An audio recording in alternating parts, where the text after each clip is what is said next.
пратеници, почитувана македонска јавност, еве денеска пред нас е предлог закон за изменување на закон за фитофармација по скратена постапка. Сметам дека заслужува збор 2 да кажеме за овој предлог закон кој што е предложен од колеги пратеници од коалицијата предводена од ВМРО ДПМН. Со законот за фитофармација се уредуваат правилата за регистрирање и авторизација на фитофармацевските производи во трговска форма и начинот на нивно пласирање на пазарот. Постојаното законско решение кое што е донесено уште пред 2 години, со одредбите кои што стапуваат на сила од 25.12.2022, односно оваа година, ќе предизвикаат неможност за работа на најголемиот дел на постоечките економски оператори. Еве, во интерес на јавноста, во членот 77 од постојниот закон за фитофармација е предвидено во ставот 1 дека економските оператори кои што вршат дејности утврдени со овој закон се должни во рок од 2 години од стапување на сила на законот да го усогласат своето работење со одредбите на овој закон. За појаснување на македонската јавност, економските оператори, под економски оператори во смисла на овој закон се подразбираат земјоделските аптеки. Под ставот 2, субјектите од ставот 1 на овој член, а се мисли на земјоделските аптеки, кои нема да се усогласат, го губат правото на дејност и се бришат од регистарот. Со оваа цел, поради тоа што членот 71 во овој став јасно кажува дека станува збор за земјоделски аптеки, ние предлагаме од ставот 39 во кој што се предвидени условите со кои што треба да се усогласат да се избришат ставовите 5 и 7. Значи спорни се ставовите 5 и 7 од членот 39 од постоечкиот закон, кои што со стапување на сила, рековме дека стапуваат на сила на 25.12, ќе предизвикаат затворање на постоечките економски оператори, односно ќе предизвикаат затворање на земјоделските аптеки кои што се вклучени во ланецот на пуштање во промет на фитофармацевски производи. За да и биде појасно на јавноста, во ставот 5 е предвидено дека не е дозволена продажба или складирање на фитофармацевски производи, како и сместување и складирање и чување на опасни хемикали во стамбени објекти за поединечно и колективно домување, и во ставот 7 е предвидено дека регистрирани откупувачи на растенија, растителни производи, примарни земјоделски производи и преработувачи на земјоделски производи не смеат истовремено да регистрираат и да вршат дејност како економски оператори согласно со овој закон. Иако гледано од објективен аспект, можеби ставовите 5 и 7 звучат дека се добри, дека се логични закони и во секој случај во едно понапредно општество секако би требало да се имплементираат, меѓутоа мораме да имаме во предвид и при поднесување на овој закон ја зедовме во предвид објективната реалност во која што се наоѓаат земјоделците, објективната реалност каде се извршуваат земјоделските активности, на кои им се потребни овие продукти од страна на земјоделските аптеки. Тоа се секојаш во рурални општини кај кои што најголем дел на објектите се регистрирани или за колективно или за индивидуално домување, или објектите се регистрирани за одгледување на животни. Доколку не реагиравме вака навремено, и ќе се заблагодарам и на мнозинството затоа што ја прифати оваа иницијатива,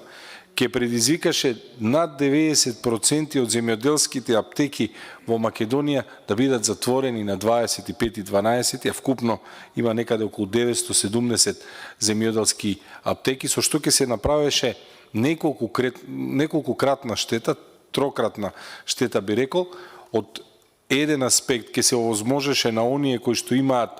и финансиски и просторни услови, ќе се овозможеше да создадат монополска или олигополска положба на пазарот и да реагираат на пазарот на препарати кои што се потребни во земјоделието, кои што и така во изминатите 2 години, се сеќавате кога зборувавме за проблемите со кои што се соочуваат, например, оризопроизводителите, пораснаа за над 300%, вретичка ѓубриво од 550 достигна до 1800 денари. Замислете, доколку создадеме и олигополска ситуација, што ќе се случува со цените. Вториот импакт кој што ќе беше, тоа е појавата на црниот пазар, доколку одеднаш на 25.12 и затворите над 90% од земјоделските аптеки, замислете што ќе се случува со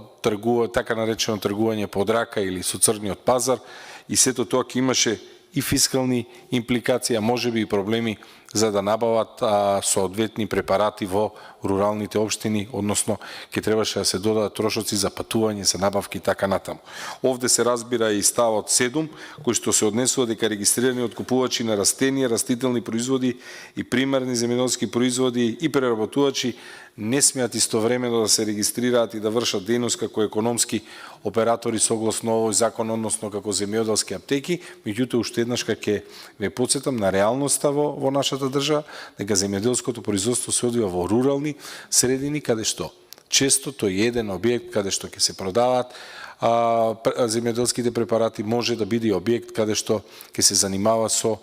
откуп. Кога земјоделците имаат реален проблем со откупот и гледаме дека министерот за земјоделие наместо да се грижи за пласман се претвори во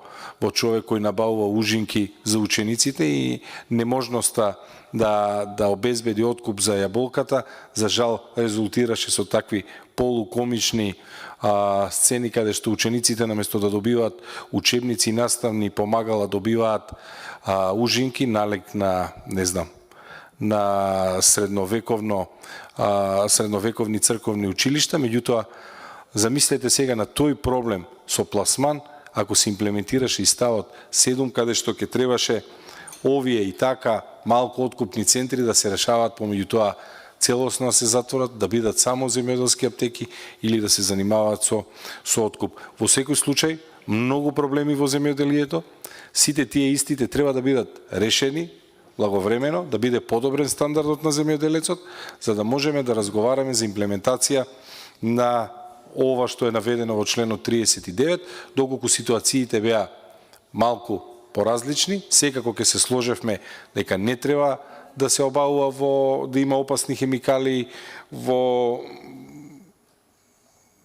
стамбени објекти за поединечно и колективно домување. Можеби ќе се согласевме дека можеби не треба да се кумулираат улогите на откупувачи и набавувачи, односно економски оператори согласно овој закон, меѓутоа реалноста за жал во земјоделието е таква каква што е, дека земјоделецот е донесен под прагот на нормалното екзистенцијално живење. За жал, тие ги плаќаат најголемата цена на чинење на кризите во кои што се наоѓаме поради зголемените цени, поради инфлацијата. Ќе ве потсетам дека нивните цените на земјоделските производи останаа